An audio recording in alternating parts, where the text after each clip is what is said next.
The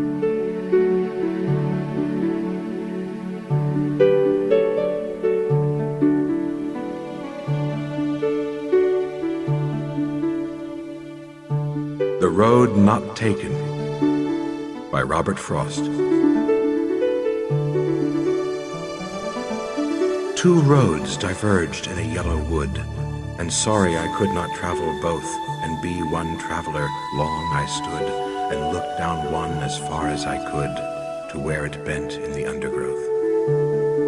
Then took the other, as just as fair, and having perhaps the better claim, because it was grassy and wanted wear, though as for that, the passing there had worn them really about the same.